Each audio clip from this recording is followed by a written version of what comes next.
প্রিয় দর্শক, ফলের দাম অজস্র বেড়ে গেছে। আম এবং দেখতে পাচ্ছেন সেই মালটা, কমলা, কাঁচা, এই কাঁচা কমলার দামও বলে বেড়ে গেছে। দোকানদার সব বলে কুরমা খেজুর রমজান মাসের দাম বেশি থাকে, আর এই দিনও এরা 800 টাকা দাম চায়। তাই আজকে জানবো আমরা দোকানদারের কাছ থেকে যে আর কাস্টমারের কাছ থেকে, এই রমজান মাস তো শেষ হয়ে গেছে অনেক আগে, তাই কেন এত ফলের দাম বলেন তো। আমার সাথে থাকুন, তাহলে আজকে আমরা জানবো ফলের দাম। আসসালামু আলাইকুম ভাই, ভালো আছেন? আচ্ছা ভাই, কি কি ফল কিনলেন? আচ্ছা, কি দাম কিনলেন? কমলা কত ধরছে? 300 কত মানে 30 টাকা না ভাই? 360 টাকা। 360 টাকা।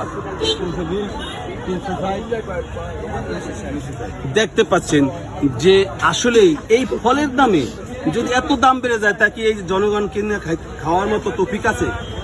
অর্থনীতি বাংলাদেশের অনেক দুর্বল। তাও আমরা জানবো যে কেন এত দাম দোকানদারের কাছ থেকে। মামা ভালো আছো? মামা, এই যে ফলের দাম যে কাস্টমাররা বলে বেশি দাম রাখো, এটা কেমন মনে করো?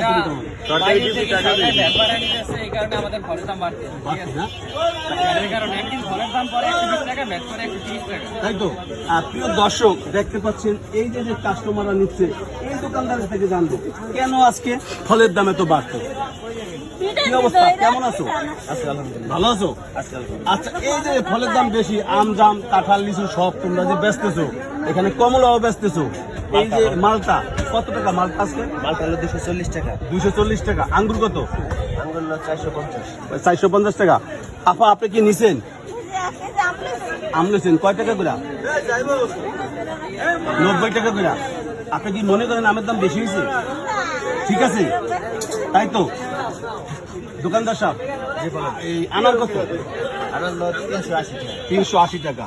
আচ্ছা, এখন ফলের দাম বেশি হওয়ার কারণটা কি? সিজন তো এখন না, এখন তো রোজা না, তাহলে রোজার কারণটা রোজা বলতে বাংলাদেশের প্রেক্ষাপটে দেখা যায় যে সাইজের আনা, এই প্রেক্ষাপটে এটা 380 টাকা হলে মানানসই আছে, তাই তো। হ্যাঁ, প্রিয় দর্শক, আজকে সেই বাজারে, এই বন্দরে, যে আমাদের খাসিয়াট বন্দরে দেখতে পাচ্ছেন।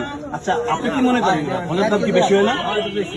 দেখতেছেন ক্রেতারা তাদের অনুযোগ যে ফলের দাম বাড়তি রাখে, দোকানদাররা বেশি লাভ করে।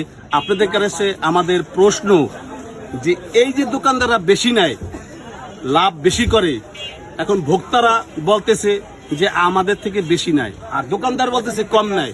আপনাদের কাছে উত্তর দিবেন। আপনারা ভালো থাকবেন, সুস্থ থাকবেন। আজকে খাসিয়াট বাজার থেকে ফলের বাজার তুলে ধরলাম। আমি মুজাফফর ভাই, আল্লাহ হাফেজ।